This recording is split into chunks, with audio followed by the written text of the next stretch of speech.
Hey everyone, Lars here in the Tesla Engineering Crash Safety Lab. And I wanted to talk a little bit about what makes our cars so safe. Passive safety is what happens after you get in an accident. We think about that from the beginning of a design. And what we're trying to do is absorb as much energy from whatever object you hit before it gets to the cabin. At Tesla, we always like to think we have two rules. Number one, protect the occupant. Number two, protect the battery. See rule number one, protect the occupant.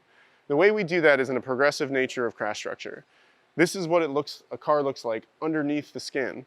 You have your bumper beam, your crush can, and then you have what we just debuted in Austin is our new front underbody casting.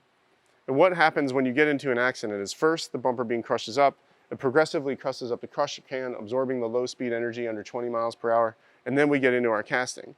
The design is such that the ribs at the beginning of the casting are thinner than the ones at the back, and we progressively increase them so that we have controlled crushing of the entire system as it goes up before it gets to the cabin here.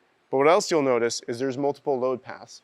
This is a higher load path for compatibility with other vehicles on the road. Sometimes we need a lower load path if you hit a different sized object. There's space vertically to transfer the load not only through the crush rail, but also through our subframe, which pulls the drive unit down and out of the way from the cabin behind you and out of the way of the battery. But we don't just do that in a vertical sense. We also do it laterally. Your main crush rail is great if you hit something up front, but if you hit a pole or a tree just outside that crush rail, there's nothing there to absorb an energy in most cars.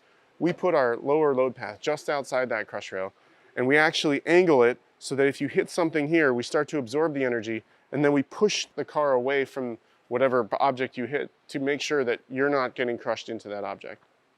The backup structure is what protects the cabin after that, and we use both our door rings, the glass, and our battery to provide structure to hold all of this energy it's crushing up. But one of the things that's unique about all of Tesla's is the battery is super low. A low center of gravity, in addition to our suspension, means our vehicles are less likely to roll over. So let's take a look at what a car looks like after a crash test and how these systems all work.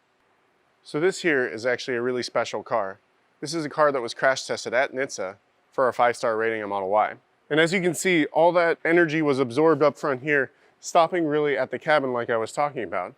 And we do such a good job of that you can actually open the door and get out. And as you can see, aside from a little bit of white paint and some airbags blown off, the cabin looks like it was untouched. And that means the occupant inside has all of the room that they had before the accident to survive the accident.